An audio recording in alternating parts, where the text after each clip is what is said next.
Does anyone remember that one weird trailer during Square Enix's E3 event this year? You know, the one with the deaf guy that randomly beats people up? No? Well, it stood out to me as something that might have an interesting concept. When I later heard that it was only going to cost $15 for a 3-hour experience, I knew I wanted this game. I really like shorter experiences because I have trouble focusing for long periods of time, and I like to see how developers can create an engaging story within a short amount of time. After the reveal trailer, I didn't look at any other media for the game because I didn't want to be spoiled on it. I thought The Quiet Man was going to be an enjoyable short adventure that had a good mystery to solve, but alas, I was wrong. There is absolutely nothing enjoyable about this game, and I can't believe Square Enix developed and published this game. This game goes above and beyond the threshold of bad that was set by The Room, but has none of the redeemable qualities that would make it enjoyably bad. Let me explain.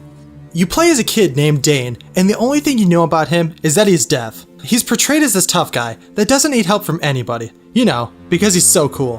When you look at him, all you can see is that stereotypical edgy teenager that doesn't listen to his mom. Go to your room. I'll do it because I want to, not because you told me. His mother got shot when he was young, and finding out who did it is his main motivation in this game. After you beat up some random thugs, you go to a nightclub that your mom is singing at. Wait, what? But we just watched her get shot, and now she's singing on stage. I don't understand it either. She then gets kidnapped by a masked figure, and you spend the rest of the game tracking down who kidnapped her. The game starts with a message stating, subtitles will only appear when spoken dialogue is intended to be heard or understood.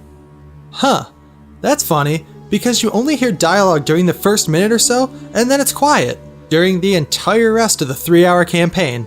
So by the game's own logic, you aren't supposed to understand anything that happens, except for the first minute, which has very little to do with the story. Flawless logic. You can't argue with it.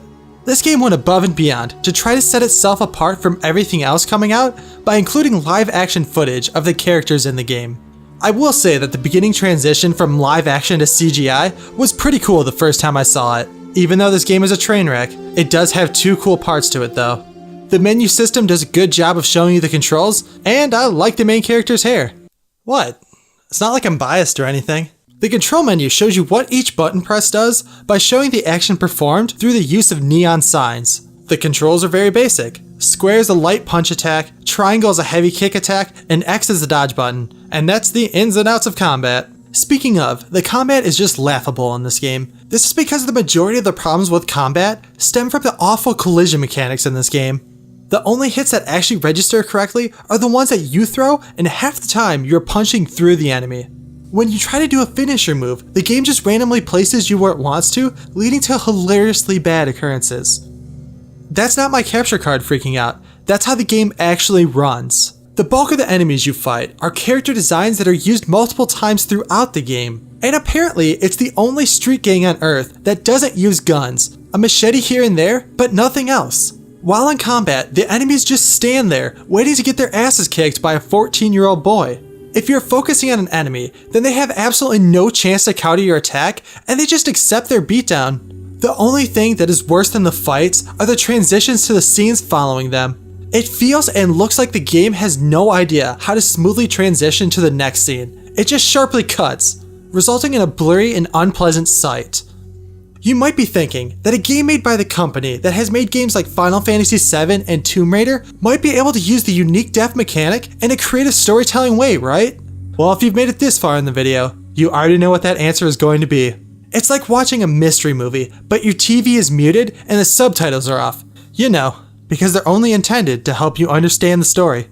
Every scene where you aren't mindlessly mashing the square button is spent watching a conversation happen on mute. You see their lips moving, but you can't understand a thing. Even the main character forgets that he is deaf sometimes, and has conversations with people that are talking at him. It's mind-numbing not being able to understand anything that is going on. They at least tried to help keep the mystique going, by incorporating flashbacks to traumatic scenes, but they went too far with it. They kept adding more and more flashbacks and characters that had no introduction to them. I kept pushing and pushing, hoping to get some answers, but nope. Nothing. Why couldn't they at least incorporate a mechanic that lets you decipher what people are saying through lip reading or anything like that? You know what? Let's find out.